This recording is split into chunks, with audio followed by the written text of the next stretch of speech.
Good morning all of you my dear viewer. यदि आप मेरा सारा वीडियो देखना चाहते हैं और सबसे पहले आपको ये मेरा वीडियो का नोटिफिकेशन जाए तो सब्सक्राइब कीजिए और बेल आइकन पर दबाइए, जिससे कि सबसे पहले आपके मोबाइल पे मेरा वीडियो जाए। चलिए, आज मैं बताने वाला हूँ कुछ अलग चीज़ें, प्रेजेंट इंडेफिनिट ही बेस पे होगा, लेकिन ये प्रश्नवाचक शब्द होंगे। इन प्रश्नवाचक शब्दों को 3 भागों में मैंने बांटा है। ये सिंपल प्रश्नवाचक शब्द और ये दूसरे हो गए, फिर से ये दूसरे हो गए। इन सबों को मैंने पॉसेसिव केस में रखा है। इनके जो नाउन आएंगे पॉसेसिव केस में होंगे। चलिए, इनको तो आप जानते हैं। कौन क्रिकेट खेलता, सॉरी, तुम वहां क्यों जाते हो, तुम वहां क्यों जाते हो, तुम वहां क्यों जाते हो। ध्यान देने की जरूरत है। यहाँ पे प्रेजेंट इंडेफिनिट टेंस हो रहा है, ता है, तिए, ते हैं आ रहा है, तो आदत बताई जा रही है। जब भी आदत बताई तो प्रेजेंट इंडेफिनिट, इसका रूल क्या बनेगा? रूल ये बनेगा, सबसे पहले क्वेश्चन वर्ड प्लस उसके बाद से हेल्पिंग वर्ड, यानी रूल ऑफ इन्वर्जन, अर्थात सब्जेक्ट से बात सहायक क्रिया थी उसको पहले लिखेंगे, यानी हेल्पिंग वर्ड डू या does, do oblique does, plus subject plus verb plus other word और ऑब्जेक्ट। ऑब्जेक्ट लिखिए या अदर वर्ड आएगा तो अदर वर्ड लिखिएगा, क्वेश्चन मार्क। ये आप शुरू से जाना है कि ये वाला रूल हमेशा आपको बताया जाता है। लेकिन अब यहाँ पे इसको जानने के बाद से मैं कुछ अलग प्रश्नवाचक शब्दों का इस्तेमाल करूँगा, जिससे कि आप कुछ नया सीख सकें। ऐसा नहीं कि मतलब कि इंट्रोगेटिव सेंटेंस है तो रूल आप जानते हैं, इस सही है। लेकिन जो छोटे बच्चे होंगे, चाहे जो मतलब कि नए होंगे, उनके लिए दिक्कत होगी। चलिए, इस पे आधारित पहले हम सवाल देंगे, फिर उसके बाद से इस पे हम ध्यान देंगे। तुम क्यों वहां जाते हो, तो क्या बन जाएगा? क्यों का इंग्लिश बनेगा वाई डू यू। क्यों हमने डू लगाया, क्यों हमने डज लगा दिया? क्योंकि हमने देखा करता हमारा यू है, यू के साथ डू लगता है। Why do you go there, why do you go there. क्यों इस तरह से शब्दों का क्रम आ रहा है? तो हमको सबसे पहले कर्ता लिख दिया, उसके बाद से क्रिया की जरूरत है, तो क्रिया हमने लिख डाला, फिर उसके बाद से क्यों कहेंगे, वहां का इंग्लिश हमने देयर लिख डाला। अगला, वह कब पढ़ता है, इसका अंग्रेजी क्या बनेगा? वह कब पढ़ता, वेन डस। कहां से हमने डस पढ़ लिया, अब क्यों हमने डस लगा दिया? तो कहेंगे सबसे पहले प्रश्नवाचक वह कब पढ़ता है, तो कब का इंग्लिश पहले बनाया जाएगा। सबसे पहले प्रश्नवाचक शब्द की अंग्रेजी बनाई जाती है, तो प्रश्नवाचक शब्द की अंग्रेजी हमने पहले बनाया। उसके बाद सब क्या करेंगे, सहायक क्रिया, सहायक क्रिया के बाद सब्जेक्ट हमारा क्या, वह का इंग्लिश बनेगा ही के साथ डस लगेगा, इसलिए डस पहले लगाएगा। वाई डज ही रीड, वह क्यों पढ़ता है, वह कब पढ़ता है। वे लोग कहाँ रहते हैं, वे लोग कहाँ रहते हैं, क्या बन जाएगा? कहाँ का इंग्लिश पहले बनेगा, वेयर। अब वे लोग का इंग्लिश बनेगा दे के साथ लगेगा, डू को लिखेंगे पहले, where do they live, where do they live, बन गया। अब इस पे आधारित तो आप तमाम सारे सवाल बना लेंगे, लेकिन एक आध तो सवाल और दे देते हैं। तुम किसे पढ़ाते हो, तुम किसे पढ़ाते हो, किसी का इंग्लिश पहले बनेगा, तो किसी का इंग्लिश क्या बनेगा, होम डू यू। तुम कह यू के साथ डू, उसको लिखेंगे पहले, home do you teach, question mark. हम यहां दिखाने की कोशिश करते हैं ये ऐसे प्रश्नवाचक शब्द हैं जो कर्ता के साथ आ रहे थे। This question words were being used with subjects, ये क्वेश्चन वर्ड सब्जेक्ट के साथ यूज किए जा रहे थे। लेकिन अब हम जो कर्ता देंगे, प्रश्नवाचक शब्द देंगे, वो कर्ता की जगह पे आएंगे, वो कर्ता की जगह पे आएंगे। आगे ध्यान दीजिएगा।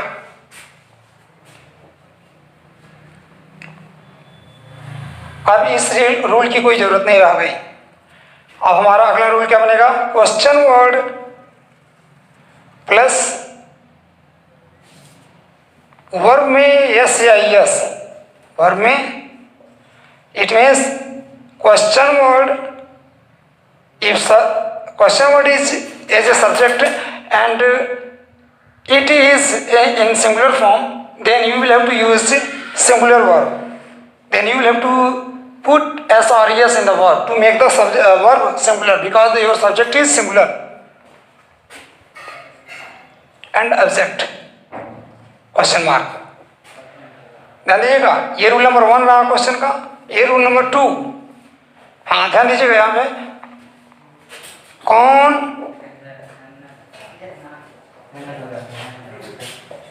क्रिकेट खेलता है, खेलता है,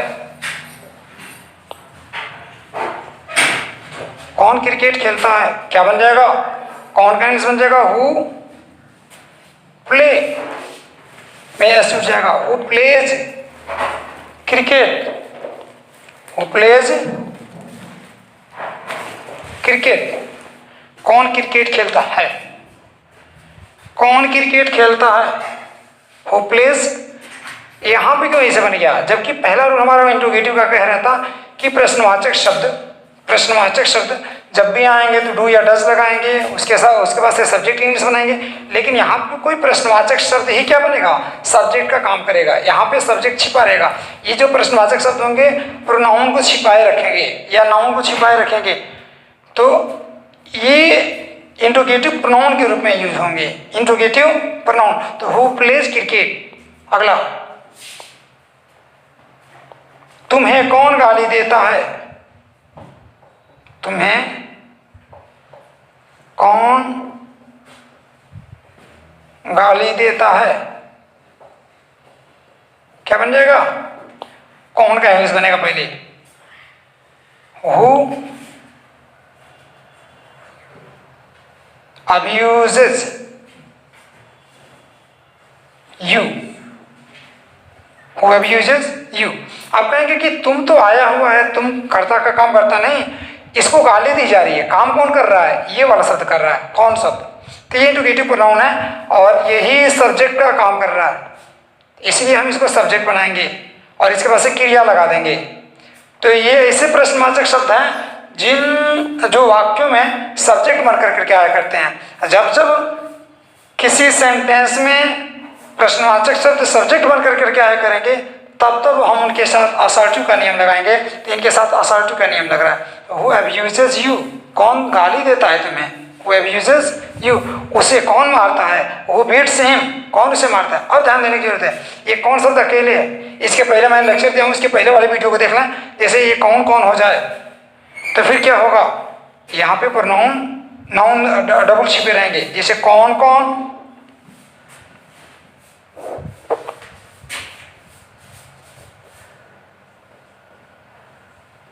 कौन कौन,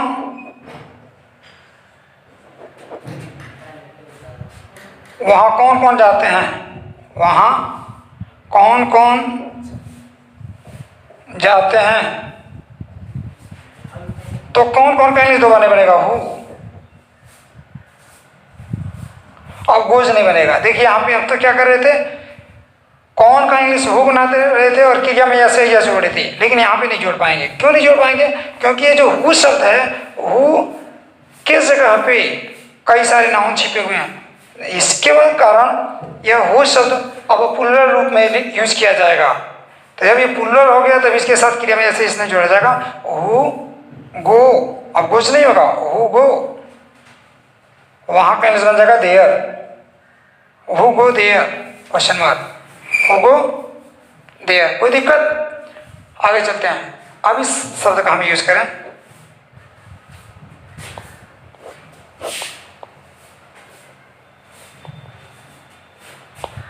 कितने बच्चे काम समय से करते हैं, कितने बच्चे काम समय से करते हैं।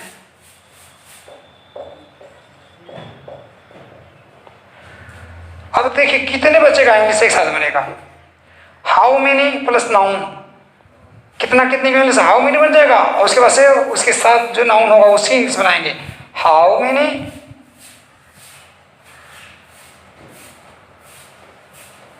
चिल्ड्रेन,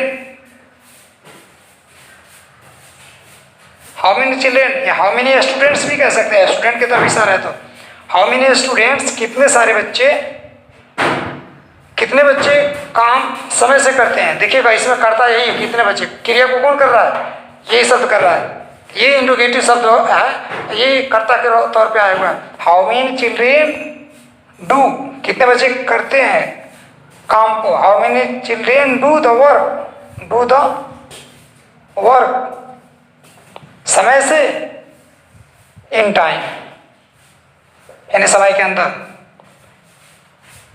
कितने बच्चे काम को समय से करते हैं, in time, do the work in time. अगला, ये हेल्पिंग वर्ब नहीं है, वर्ब है, हेल्पिंग वर्ब मत समझिएगा, इसमें हेल्पिंग वर्ब लगा हुआ है। आगे बढ़ते हैं, कितनी बच्चियां, कितनी बच्चियां यहां प्रतिदिन आती हैं, कितनी बच्चियां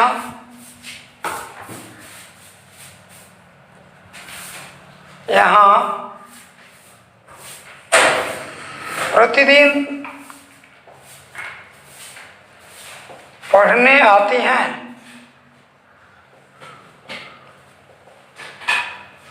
ध्यान दीजिएगा, कितनी बच्चों का इंग्लिश एक साथ बनेगा, how many girls, how many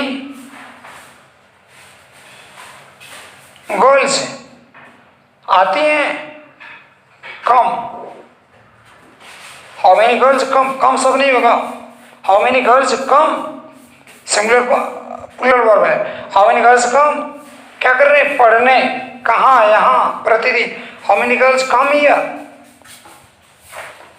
how many girls come here daily, how many girls come here to read here, how many girls come here to read daily,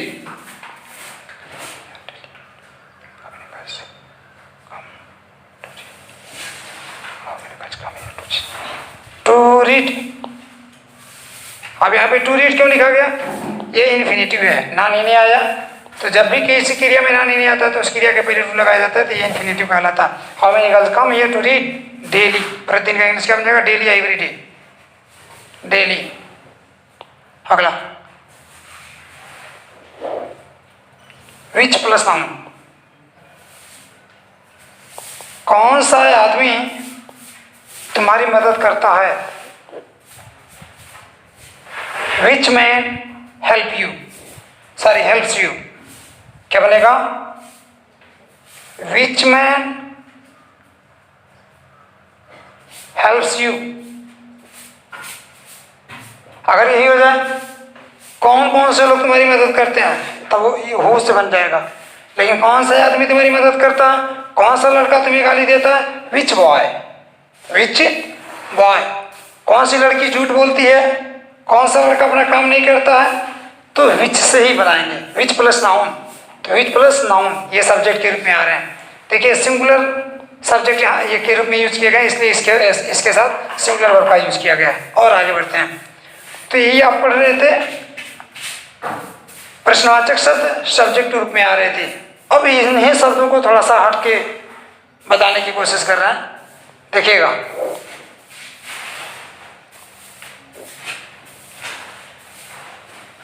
who co छोड़ करके बाकी सभी किस रूप में यूज किए जाएंगे, आप कितने बच्चों को पढ़ाते हैं, आप कितने बच्चों को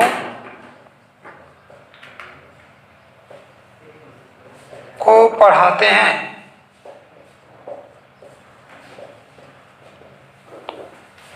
अब देखिएगा इसमें कर्ता कौन है, पढ़ाने का काम कौन कर रहा है, कितने बच्चे, नहीं आप, ये सब्जेक्ट हो गया। और कितने बच्चे क्या हो गए, इनको पढ़ाया जाता है, तो ये ऑब्जेक्ट हो गए, और ये क्या, वर्ब। अब बना लीजिए, आसानी से बन जाएगा। आप कितने बच्चों को पढ़ाते हैं, फिर से ये वाला रूल लगने लगेगा। अब अभी इसके पहले इनके साथ हम सेकेंड नंबर का रूल लगा रहे थे, लेकिन अब यहाँ पे हम फिर से फर्स्ट नंबर का रूल लगाने लगे, फर्स्ट ऑफ इंट्रोगेटिव का रूल लगाने लगा। क्यों? क्योंकि अब ये प्रश्नवाचक जो शब्द हैं ये सब्जेक्ट की जगह पे नहीं आ रहे हैं, अब ये सब्जेक्ट के साथ आ रहे हैं। देखिए सब्जेक्ट के साथ है तो ये सब्जेक्ट, अब इनका रूप बदल जाएगा तो अब ये वाला नियम लगेगा। कौन सा? आप कितने बच्चों को पढ़ाते हैं? पहले नहीं कि इंग्लिश बनेगी, हाउ मेनी चिल्ड्रेन या students, how many children do you. कैसे इसे बन गया? आपके इंग्लिश यू के साथ आएगा डू को लिखेंगे पहले, प्रश्नवाचक शब्द कह रहे तो हमने लिख ही डाला। तो how many children do you teach, how many children do you teach, आप कितने बच्चों को पढ़ाते हैं, बन गया।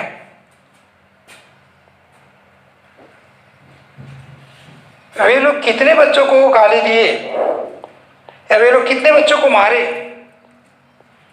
कितने बच्चों को? तो आप बच्चे मार खाए, इसमें को लगा हुआ है, ऑब्जेक्ट की पहचान इस होती है।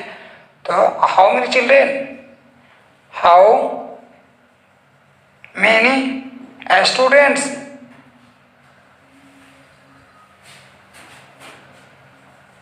नहीं गाली देते हैं कहते हैं प्रेजेंट इन में, डू दे अब्यूज या बीट, कितने बच्चों को वो लोग गाली देते हैं। तो ऐसे करके क्या हुआ है, प्रश्नवाचक शब्द यहाँ पे सब्जेक्ट बन करके नहीं आ रहे हैं, प्रश्नवाचक शब्द सब्जेक्ट के साथ आ रहे हैं। तो अब इन शब्दों को इन शब्दों अभी इसमें दूसरा नियम लग रहा है, सॉरी पहला नियम लग रहा है, दूसरा नियम नहीं लग रहा है। आगे बढ़ते हैं, नीचे वाला देखेंगे। तो अब आपको जानना पड़ेगा कि कब प्रश्नवाचक शब्द अकेले आ रहे हैं, कब प्रश्नवाचक शब्द सब्जेक्ट के साथ आ रहे हैं। तो जब सब्जेक्ट के साथ होगा तो ये रूल हमेशा पढ़ाया जाता है, लेकिन ये रूल कदाचित पढ़ाया जाता है। तो इस रूल पे मैं फोकस कर रहा था, लेकिन अभी जब आप देख रहे थे प्रश्नवाचक शब्द जो आ रहे थे बिना सब्जेक्ट के आ रहे थे, उन्हीं प्रश्नवाचक शब्दों का मैंने इस्तेमाल किया, यूज किया, किस तरह से? सब्जेक्ट के साथ। तो इस भ्रम में ना आप पड़े रहे कि हमेशा इनके साथ असर्टिव का रूल लगेगा, या अब जब इनके साथ सब्जेक्ट आ जाएंगे तो इनके साथ इंट्रोगेटिव का ये वाला रूल लगेगा। आगे बढ़ रहे हैं, अब इन शब्दों को देखें। Which plus noun in possessive case, which शब्द के साथ नाउन रहेगा वो भी पॉसेसिव केस में। जैसे किस लड़की के भाई का दोस्त, किस लड़की या लड़के के भाई का दोस्त यहाँ आता है।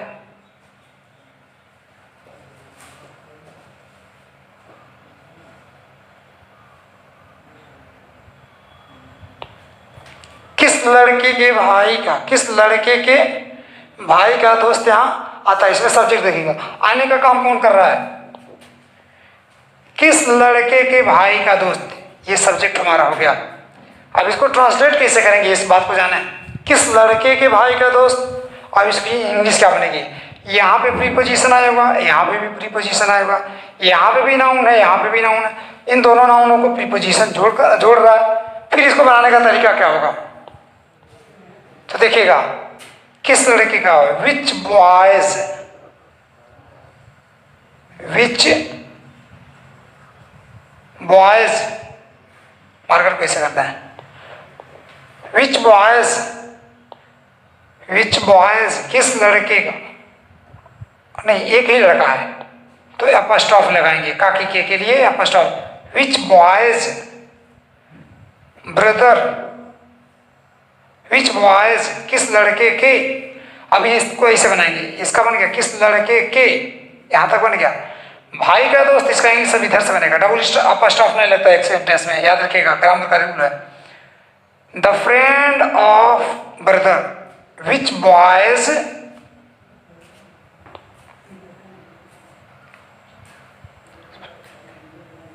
विच बॉयज,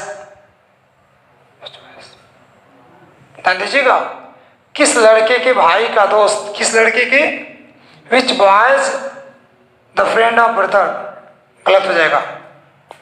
यहाँ ऐसे बनाने की कोशिश की जाए, the brother of, the friend of which boys brother, याद रखिएगा, देखिएगा बढ़िया से।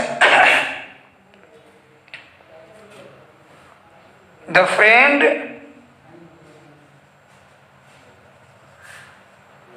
ऑफ, इसका बन गया द फ्रेंड ऑफ किस लड़के के या किस लड़के का, नहीं दोस्त का, तो विच बॉयज, विच बॉयज, सॉरी ये भी बॉयज नहीं होगा, लड़के हो जाएगा, लड़का है, एक ही लड़का है, अब स्टॉप, विच बॉयज ब्रदर, देखिएगा कठिन है, the friend of which boys brother, which boys brother यानी किस लड़के का भाई के भाई का मित्र, फिर से एक बार देखिएगा, किस लड़के के भाई का मित्र।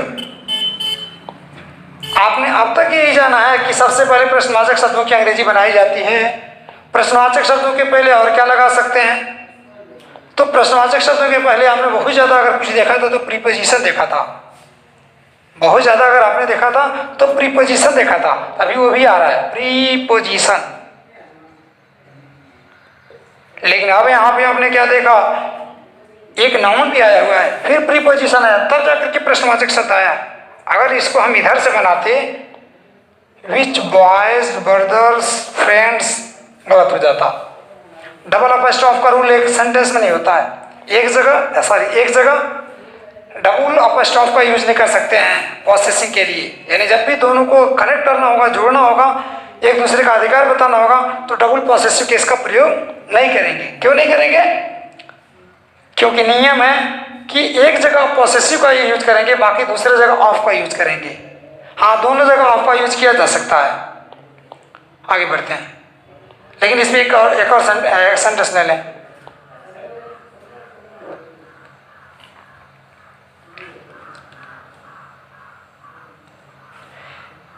किस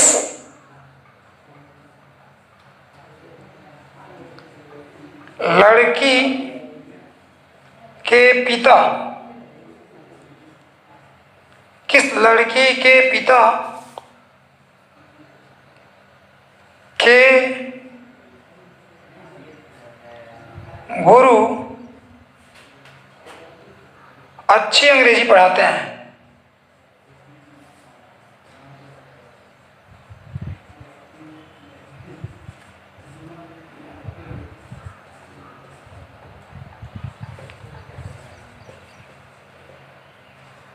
ध्यान दीजिएगा, ऐसे सेंटेंस यूज किए जाते हैं, लेकिन ट्रांसलेट करने का जहाँ तक नियम है, हमने एक्सीलेंट पढ़ा, एस चंद्रा का पीसी रेन की भी किताब मैंने पढ़ी, ठीक है, उसमें भी मैंने नहीं पाया। चाहे केपी ठाकुर की किताब कह लें, चाहे आरपी सिन्हा की किताब कह लें, चाहे तमाम सारी लुसेंट भी उठा करके देखें, अरिहंत की किताबों को उठा करके देखें, हमने इन सारी चीज़ों को नहीं पाया, जिसके कारण मैं दिमाग बनाया कि मुझे इस पर भी कुछ लेक्चर देना चाहिए और इस पर क्लास चलाना चाहिए, जिससे कि बच्चों को आसानी से ये बातें समझ में आ सकें। ध्यान दीजिएगा, किस लड़की के पिता के गुरु, दो जगह इसमें प्रोसेसिंग आया है, यहाँ पे भी नाउन, यहाँ पे भी नाउन, गुरु। देखिए किस से बनेगा, बनेगा यहाँ से द टीचर ऑफ, अभी इसको एक साथ बना लेंगे,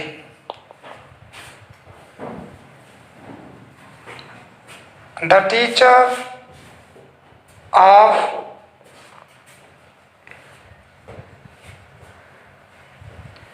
which girl's father, ध्यान देने की जरूरत है। फिर से यहाँ पे कभी कभी विच गर्ल्स फादर, कि सब्जेक्ट किस लड़की के पिता अंग्रेजी पढ़ाते हैं, ये नहीं कहा जा रहा, किस लड़की के पिता के गुरु अंग्रेजी पढ़ाते हैं, डबल प्रोसेसिंग आया हुआ यहाँ पे। तो विच गर्ल्स फादर द, इतना नहीं है, हम कितना कहना है, किस लड़की के पिता के गुरु। हमारा सब्जेक्ट इतना बड़ा है, इसकी इंग्लिश देखिए किस से बनाई जा रही है। तो बन रहा है the teacher of which girls father, the teacher of which girls father teaches, पढ़ाते हैं, क्रिया में जैसे जोड़ा जा रहा है, पढ़ाते हैं गुड इंग्लिश या इंग्लिश वेल। गुड इंग्लिश कहेंगे तो अच्छी अंग्रेजी, खराब अंग्रेजी, इस तरह से नहीं, एडजेक्टिव यहाँ पर नहीं लगेगा। फादर टीचिज इंग्लिश वेल, पढ़ाते हैं कैसा, ये एडवर्ब का काम कर रहा है, पढ़ाने को हाँ मॉडिफाई कर रहा है, तो ये एडवर्ब होगा। अगर एडजेक्टिव लगाएंगे गुड इंग्लिश, खराब इंग्लिश और अच्छा इंग्लिश इस तरह से होगा, तो इस नाउन को की विशेषता बताने लगेगा। लेकिन यहाँ पे पढ़ाने की विशेषता बतानी है। अच्छी अंग्रेजी पढ़ाते हैं, अच्छी अंग्रेजी पढ़ाते हैं लेकिन कैसा, अच्छा। तो यहाँ पे क्या बना, which the teacher of which girls father teaches English well, अच्छी तरीके से अंग्रेजी पढ़ाते हैं या अच्छी अंग्रेजी पढ़ाते हैं। अगर गुड लगाना चाहते हैं गुड लगा लीजिएगा, आ जानिएगा आगे। तो हमने क्या बताया कि ऐसे प्रश्नवाचक शब्द जिसमें ऑफ बी लग रहा है और अपस्ट्रॉफ बी लग रहा है, डबल अपस्ट्रॉफ इस यहाँ पे नहीं लगा सकते थे। और इसमें आपने क्या देखा कि जो प्रश्नवाचक शब्द सब्जेक्ट रूप में आ रहे थे वही हैं, लेकिन उनके साथ एक और शब्द आ जा रहा है और उन प्रश्नवाचक शब्दों से भी पहले कोई नाउन आ रहा है। जबकि ऐसा बहुत रेयर केस में देखा जाता है कि प्रश्नवाचक शब्दों के पहले कोई नाउन आया हो, प्रीपोजिशन देखा जाता है। जैसे उसमें का सवाल का दिखा देते हैं हम, आप किस क्लास में पढ़ते हैं, किस कक्षा में पढ़ते हैं, आप किस स्कूल में पढ़ते हैं, किस स्कूल में पढ़ते हैं, आप किस स्कूल में पढ़ते हैं। तो किस स्कूल का इंग्लिश एक साथ बनेगा, इन विच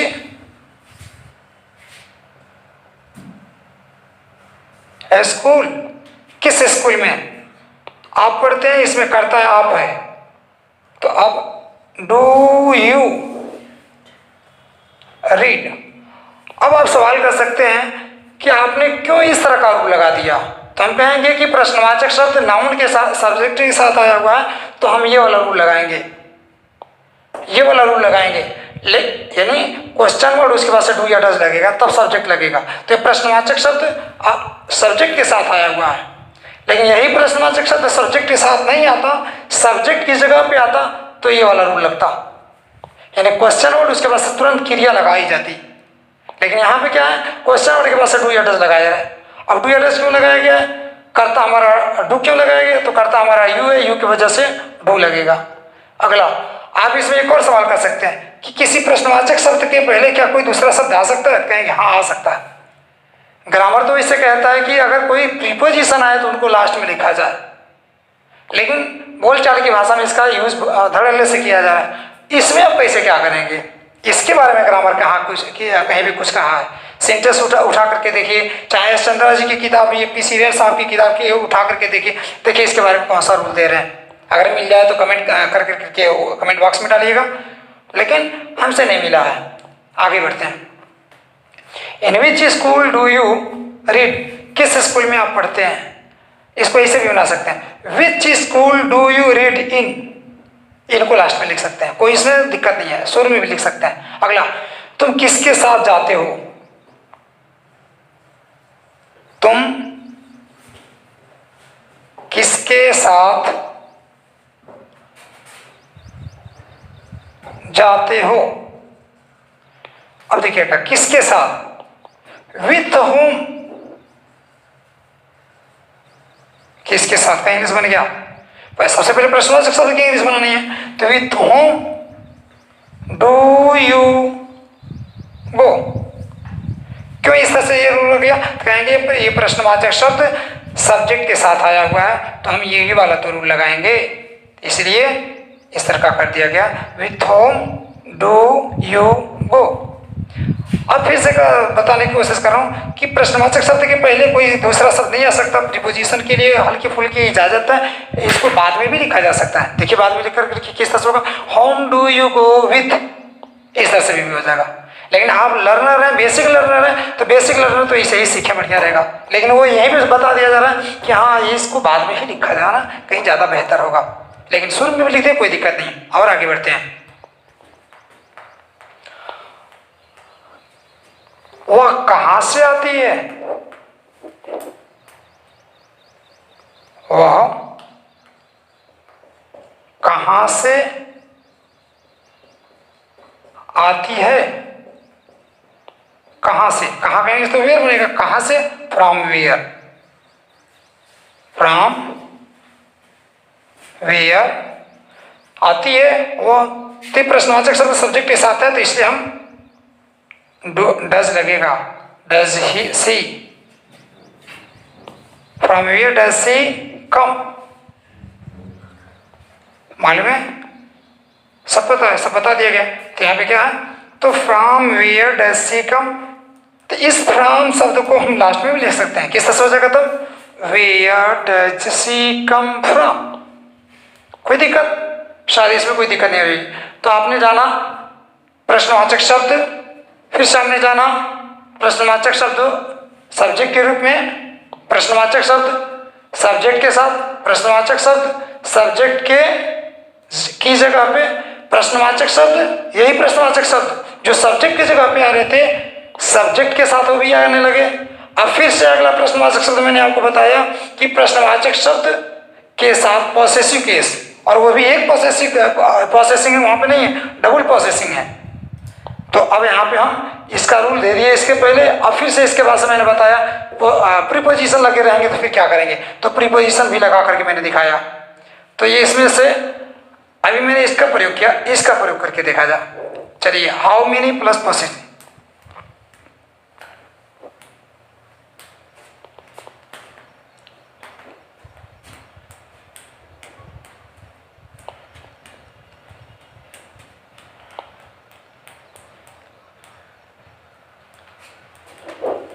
इसका प्रयोग किया गया था किस लड़की के,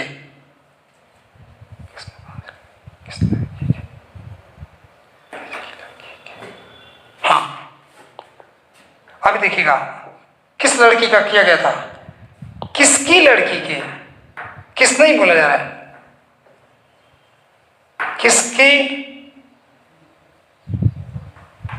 लड़की के, किसकी लड़की के,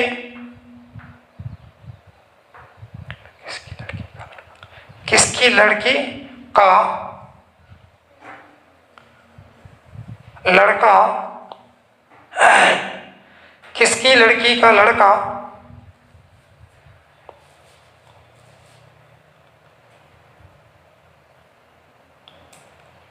दिल्ली में पढ़ता है।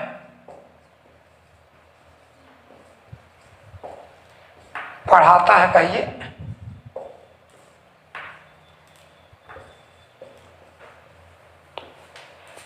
किसकी लड़की का लड़का दिल्ली में पढ़ाता है, किसकी लड़की का लड़का, देखिएगा हुज